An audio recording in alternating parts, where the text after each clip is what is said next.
Well, hi everybody in YouTube land. I have a quick review here today of two products. I'm prepping a Godin guitar for one of my clients, and this is a brand new Godin 5th Avenue Uptown Custom Havana Brown. And it's really a beautiful guitar. But before I get into this, I also want to say a little bit about this new tuner I got here. And this is the Nexxus 360 rechargeable tuner. And I really like this tuner. I've got a lot of tuners and that have used batteries, these little CR420 or whatever they are, batteries, these little disc batteries. But this is the first tuner that I've seen that has a USB recharge port on it. Hope that focuses in there on my Canon PowerShell. And it's really cool. It has, it's called 360 because if we bring that display up like that, now let's bring it back up like that, that it'll rotate all the way around. And so you can clip it on the front like that and get that angled so that you can see it from the front and tune it that way, or you can flip it around like this and put it down here and rotate the display and then turn it around. And it's very clear. It's really got a nice display to it. If I turn it around again and get it rotated there, and if we look at tuning up on a note here, got real easy to see. I think we can get that where you can take a look at it. Put it in the camera right there. There's my E. Let's take the E flat there and bring it up. Went down to a D sharp, coming up there. And, too far, sorry. One more time. Hello, tuner. There we go. And so that's got right there, and you can see it's got 3 green for being in tune. And I have recharged this one time, and I've used this tuner now for several weeks. And there's a battery indicator on it when you first turn it on, and it's still showing 100% when I turn it on. It's got a nice kind of little cool display there, and you can see there's that battery. I'm still 100%, and I haven't powered it up with the charger for several weeks.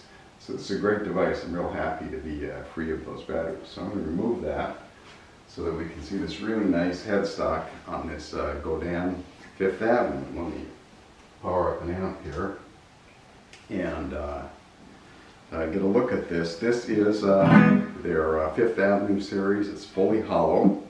It has a laminated cherry top, sides and back, and a maple neck. It's got a real good feel to it. And just I tuned it up and set the action and did a little adjustment on the intonation, and I'm just really pleased with the fit and feel and playability and sound of this guitar. Now, I don't have any big amps. I just have these little amps. I've got a little Roland Cube 10GX, a couple of acoustic amps. So this isn't like what it's going to sound if you had a Fender Deluxe Reverb or something like that, or a Blues Junior. But nonetheless, I'll give you a little bit of an idea of the sound, of the contrast in the sound of the pickups. A few of the features here that this guitar has: it has a 24.84 scale length, which if you break that into fractions, is 27/32 of an inch, 24, and 24 inches, 27/32, which is basically 24 7/8. And so it's just a little bit longer than what a typical Les Paul is, but I love this scale length. I'm real familiar with this Godin scale length. It has the fingerboard is a 16-inch radius, a real good feel to it, and the material of the fingerboard is Richlite. And this is the first guitar I've had in with a Richlite fingerboard, and it's really got a great feel to it. It's a composite fingerboard. It's very dense. It's real even. I didn't have to deal with any high frets or frets out of line.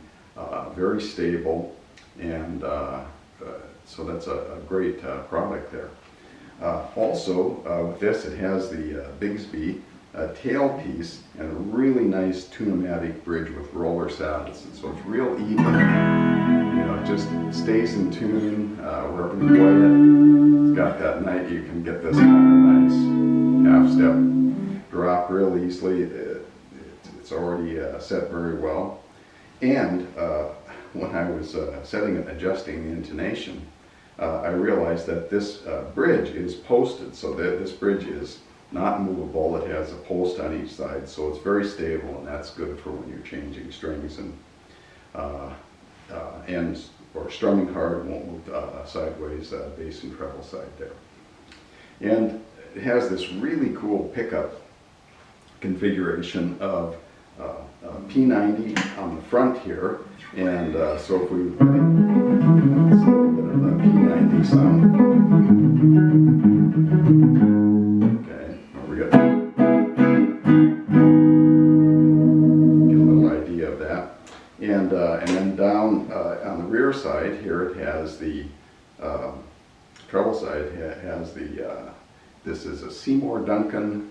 What's the name of that? It's 59 SH 1B, and this is the so it's got a humbucker on the rear and a P90 on the front. It's really a nice combination. So I'll just play a little bit of this here on the humbucking pickup.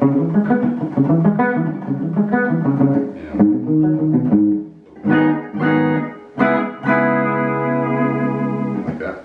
And then here is the P90.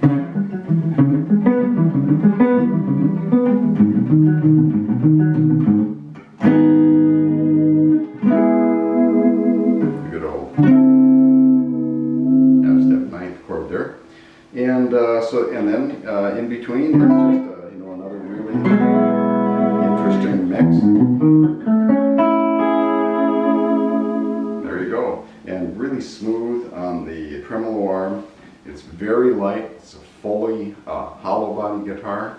And another interesting feature is that on the tuners, there's many companies, or several companies, that are making variable ratio tuners from 6:1. This is kind of a partial of that, in that the bass side are 18:1 tuners, all of them, and the treble side are 26:1. And the action is very smooth, tunes real good. It's got a good feel to the tuners. I've always liked Godin tuners. They're easy to tune. The buttons are big enough, but not too big, and they look good with the headstock. Sometimes the knobs are so large they seem a little visually out of sync with the size of the headstock, but I like how that balances there. So that's the Godin 5th Avenue Uptown Custom Havana Brown. I wrote it down so I wouldn't forget. So there you go. I hope that's helpful, and I better show you the back of the guitar. Here's the back, and that nice cherry back on that. There's the tuners there. You can see them. Really nice. They got a nice feature. They got a tortoise shell on the truss rod cover there. So all in all, just really a nice playable guitar. And oh, got to do one more thing for you here. You can do on this, you can get this up high enough here, and I will switch my thumb pick here, and we'll do just a little bit of a Chet finger style on this, since this looks a little bit like that other guitar that starts with a G. Yeah, I'll just put it in the middle there and get a little bit of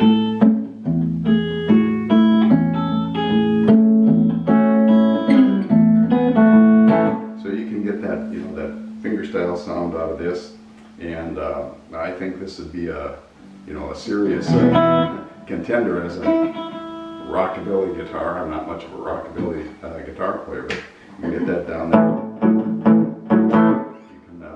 You can get that little bite on the humbucking sound as well. So I'm Mark Hamre. I hope this has been informative. I'll see you next time.